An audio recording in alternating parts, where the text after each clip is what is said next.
Welcome to RCast, the official podcast to the RChain Cooperative. RChain is a complete, concurrent blockchain platform designed for maximum efficiency at minimal computational and environmental costs by utilizing proof of stake.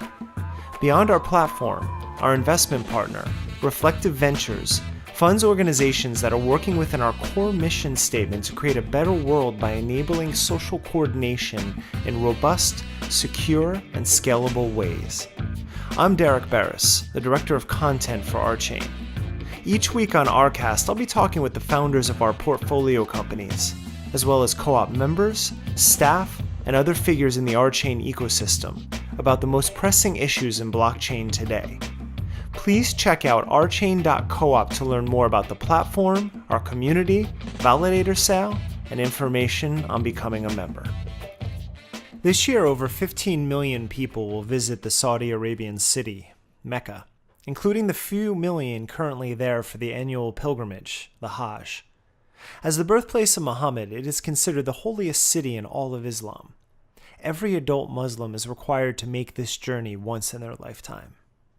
While on this pilgrimage, the devotees are required to wear minimal clothing, 2 white seamless cloths for men, an ordinary Islamic condition of public dress for women.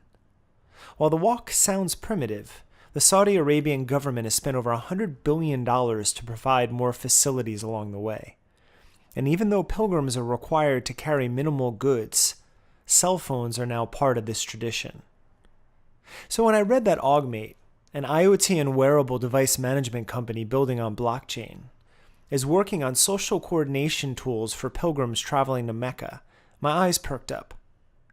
There have been some hairy incidents over the decades, including fires, protests, disease outbreaks, violence, stampedes. In 2015, 2,236 pilgrims were killed in one stampede alone. And this year, a swarm of locusts. A technology to coordinate would be rather helpful during such trying times. Dana Farbo is the COO of Augmate. Over the last 2 decades, he has built and sold companies, written a best-selling book on online marketing, is an adjunct professor at the Fashion Institute of Technology in New York City, co-leads the world's largest augmented reality meetup, and has spoken at technology events around the globe.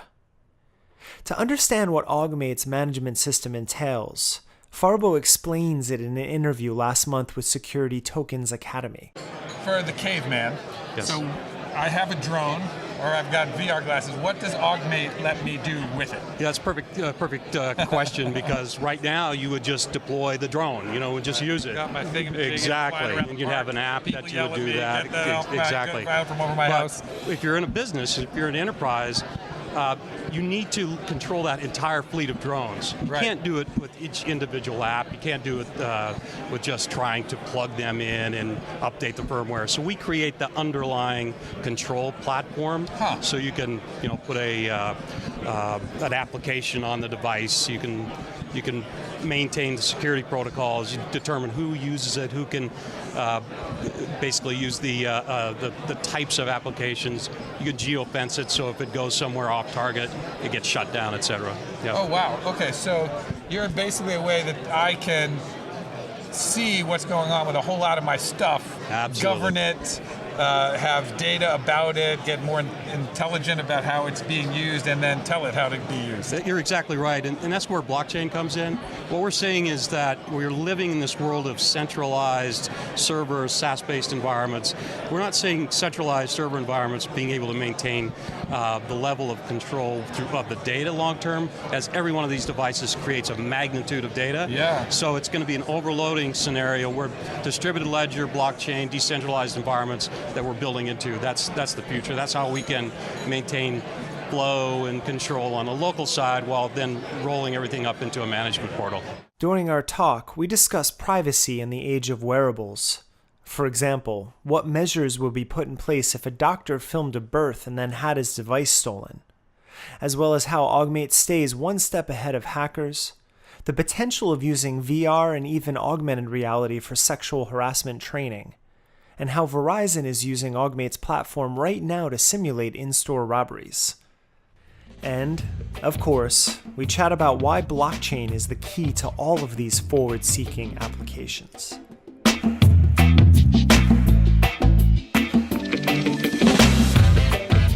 What do you think is the most exciting project in wearables and the Internet of Things right now? I think it's that the devices are finally coming into the promise.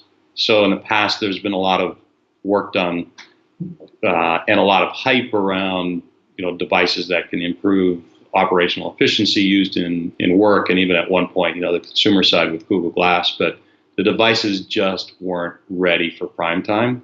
But now they've really advanced, and they're really creating an impact to allow workers to have much more higher levels of productivity. So from our side with the wearables, that's the most exciting thing, because we follow them as a management platform. The hardware has to be working in the marketplace, or our management platform doesn't have any hardware to be working on. You know what I mean? So that's the big thing for us. Now, talking about productivity, Augmate was originally created to work with Google Glass, but you go to your website and there's many applications in railway and mining. You can also talk about augmented reality and gaming and in health performance. Right. What right now with Augmate do you really have some good use cases and proof of concepts and are actually working out there? And what do you think it will help increase productivity? What industry right now is it helping the most in? Right. I'll give you a couple of examples, but the exciting thing for us, starting in wearables and now building into the world of blockchain and a new platform that we're launching, is that we take that learning of more difficult to manage devices, but they're higher intelligent devices. Now we start to apply it to all sorts of different devices, from drones to artificial intelligence enabled security cameras, et cetera, et cetera. Specifically in the wearable space, some low-hanging applications low-hanging fruit that are easy to implement would be something like remote field worker support. So think about a maintenance worker on a pipeline, and they're out in the middle of nowhere, but they do have internet connection, and they don't know how to fix a particular generator or some sort of component on regulating the flow of the pipeline or whatever. Rather than flying all the way back or bringing somebody else that did know how to do that, they put their wearable computer or their head-mounted wearable computer, like Google or like Vuzix or like ODG or RealWear. They put it on and they log in, and they get support from any number of people around the world that can help them work through that problem right on site in real time. Improves the ability to get things done faster, more efficiently, more effectively, without somebody just out there fumbling around, if you know what I mean. That's a real simple use case. It's being done all over the world right now. And how do you balance the drive for new wearables and all these technologies with the concerns for privacy? That's a great question. In the world of enterprise, because you're looking at logging into networks that are the corporate networks, you're really an employee environment. So the privacy thing becomes less of an issue, but where it does become an issue, especially in like hospital situations and healthcare, say a doctor is basically videoing the birth of your child, your wife is having your child, and he's doing it so that if there's a complication, that he can pull in a specialist, all right? What happens if that video finds its way onto the internet because the doctor took the device home, somebody stole his bag, and the next thing they're going through that video and they're putting this thing on, and the privacy with HIPAA and all that stuff becomes compromised. So that's where Augmate comes in. We really build the platform such that all of the devices can be controlled. And let's talk enterprise, because on a personal side it's a little different, but that we can control things like if a device is inadvertently taken away from an area where it's supposed to be in, like a geofenced area, certain policies can be automatically enacted, like the device shuts down, it can't be opened, passwords changed, or in some cases you would completely wipe that device on a remote basis. So we do a lot of that sort of platform management and control across all the device spectrums, okay? That does help on the privacy side. You've been involved in digital technologies for at least 20 years. When did you become aware of blockchain? And to tie into the last question, how does blockchain with your company, with Augmate, feed into those privacy concerns, or what does it do for that? Sure, because I look at it several different ways. We really got deeper into blockchain in 2017, and specifically around the need to scale to all types of devices rather than just wearables, and the need to move away from a SaaS-based, cloud-based dependency. Because what we believe is that with the proliferation of devices and billions and trillions of devices in the world, you can't use a cloud-based system to centrally manage any of that data flow or localized artificial intelligence, et cetera.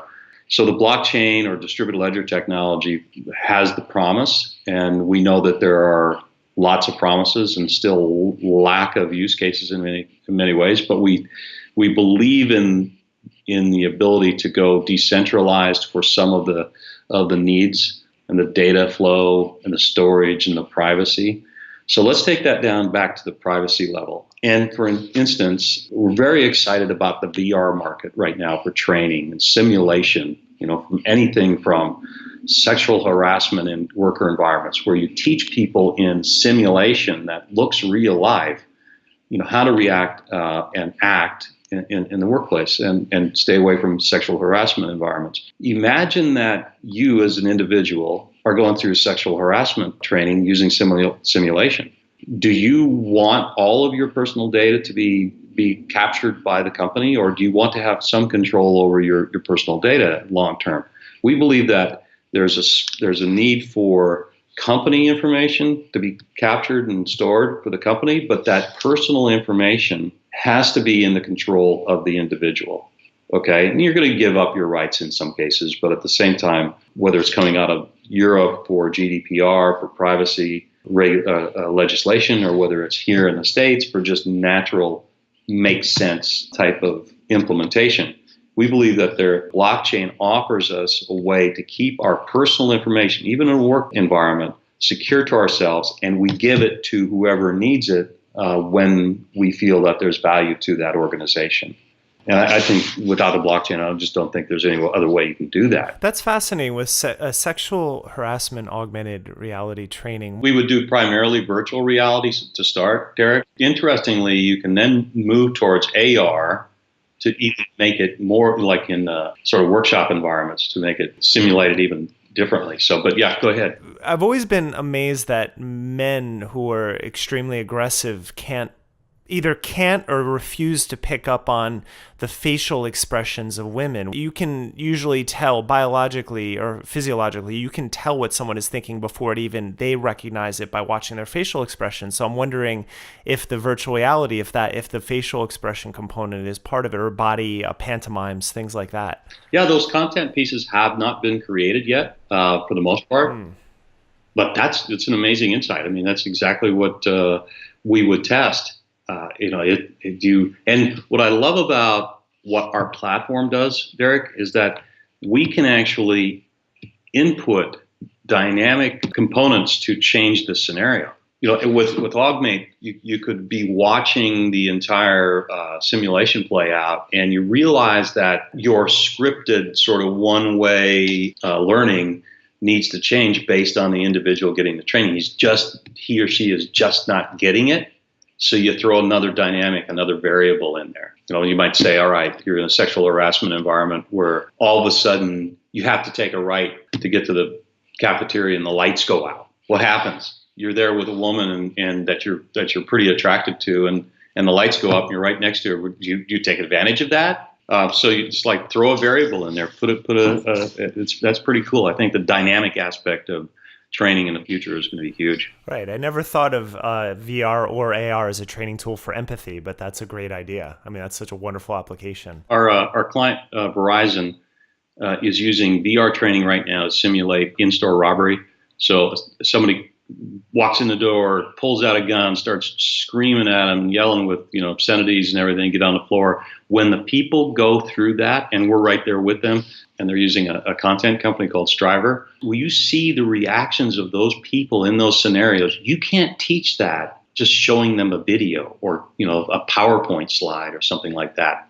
And then you can measure via sensors, you can measure the heart rate increases, everything about the experience, and you see that these people are really understanding what it's like to go through that as much as they can in a simulated environment. Well, from my understanding, neurologic, I've tried only primitive VR, but the brain really can't tell the difference when you're fully immersed, when you're in immersive sort of experiences. So that sounds like a wonderful application.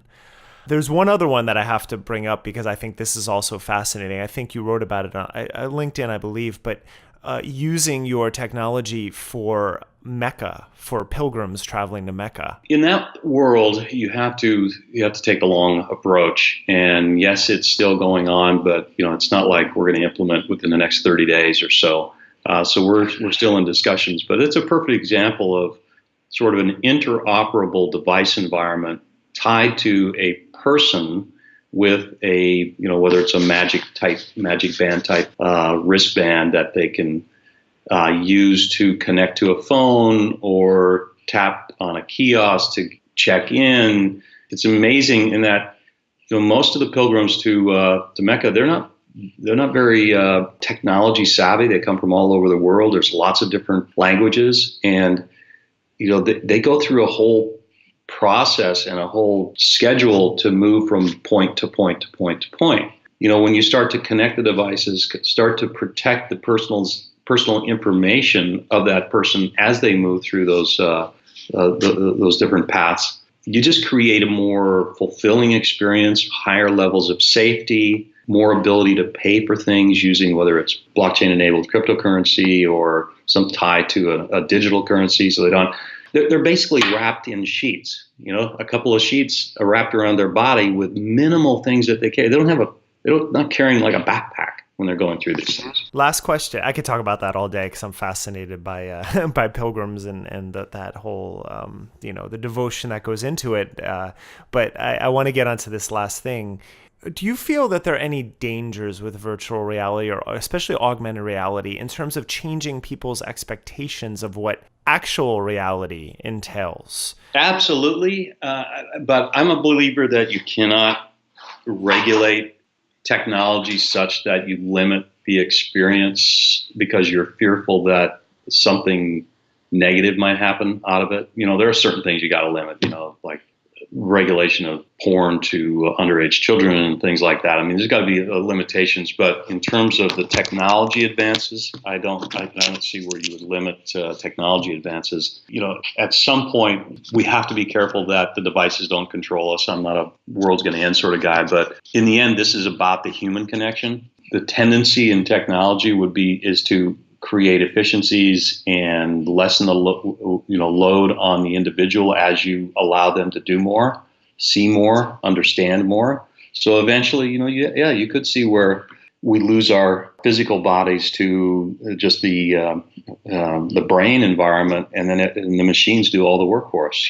I don't want that to happen, but it could be an inevitability. The goal would be to continually work towards the management and the control by the human without losing that control to the devices themselves.